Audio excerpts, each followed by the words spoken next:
Next we head for the Church of the Savior on Spilled Blood.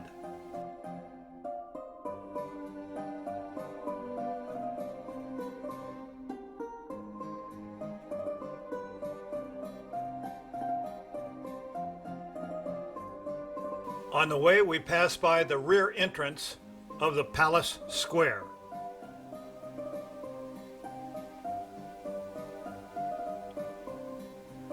That is the Admiralty Tower in the distance.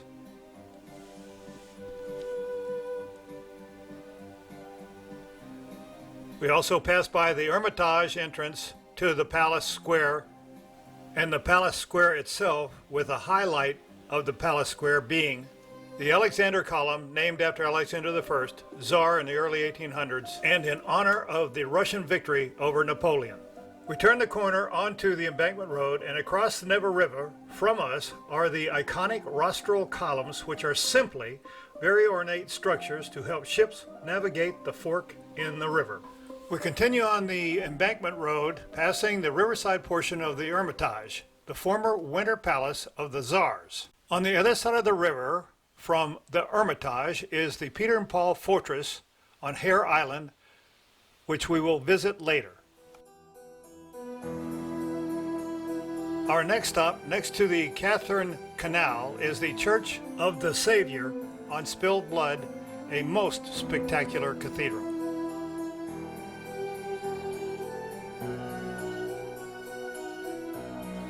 I walked to the back of the church on the Canal Road, next to the church on Spilled Blood. It was right here, in this small road, next to the Catherine Canal, where Alexander II was assassinated with a bomb thrown by an anarchist, and why it is called the Church on Spilled Blood. 2 years after he was assassinated, the church was constructed. I have another excursion to this church tomorrow, and we'll see the equally impressive interior. We are now headed to our final excursion for the day. On the way we pass St. Michael's Castle, a royal residence for Emperor Paul I, built as a castle to help protect him from possible assassination, with a moat to create an artificial island. Ironically, 40 days after moving in, he was assassinated. To get to the next destination, we cross over the Neva River using the Trinity Bridge.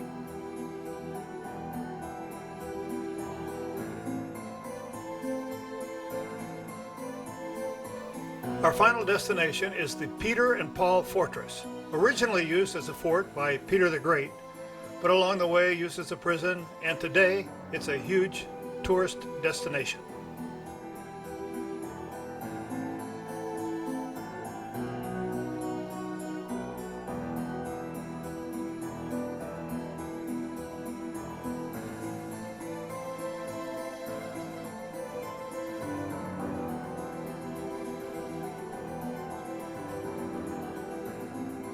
The only way onto the island where the fortress is across this small bridge.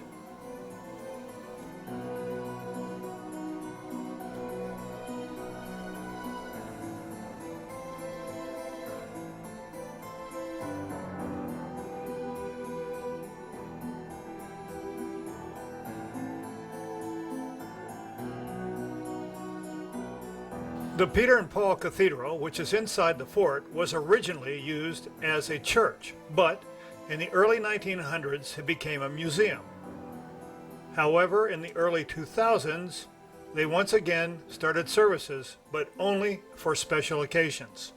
The really significant feature of the church and its chapels is that all but two of the Romanov dynasty are interred here, like Peter the Great, Catherine the Great, and even the remains of Nicholas II and his family were located and brought here exactly 80 years after they were murdered.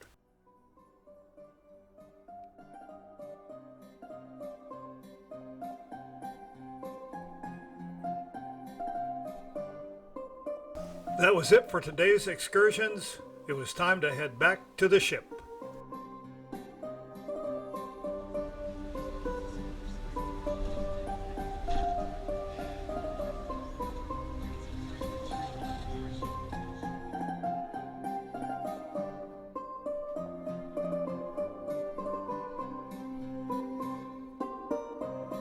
During the day's excursions, I had heard about the opening of the bridges from our guide and was determined to try and get some video. Trouble was, they don't open until 1 in the morning, but I did, and it was pretty cool to watch.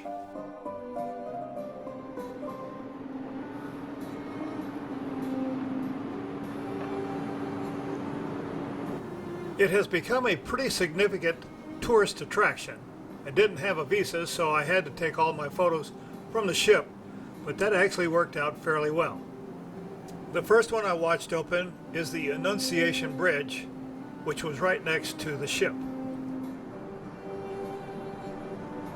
Now an explanation. The deal with the bridges being raised each night for several hours, from about 1 in the morning to 5 in the morning, is to allow the big ships to gain access to their ports. I was informed by our excursion guide during the day that there is a running joke about the raising of the bridges.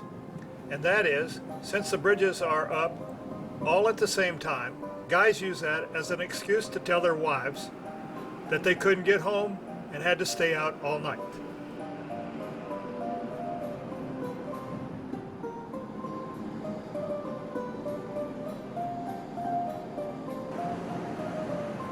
An additional piece of information is that all of the bridges inside St. Petersburg were built low to the ground.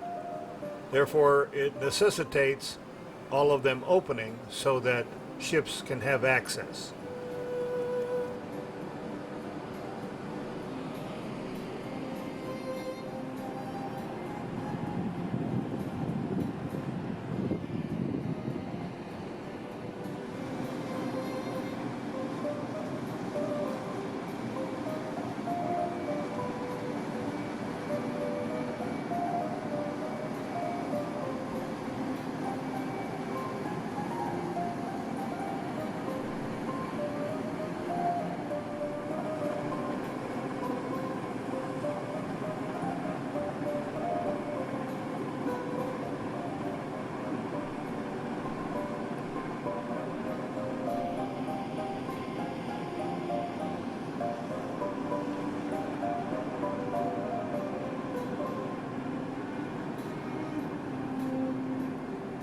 The next bridge that I watched being raised was the Palace Bridge.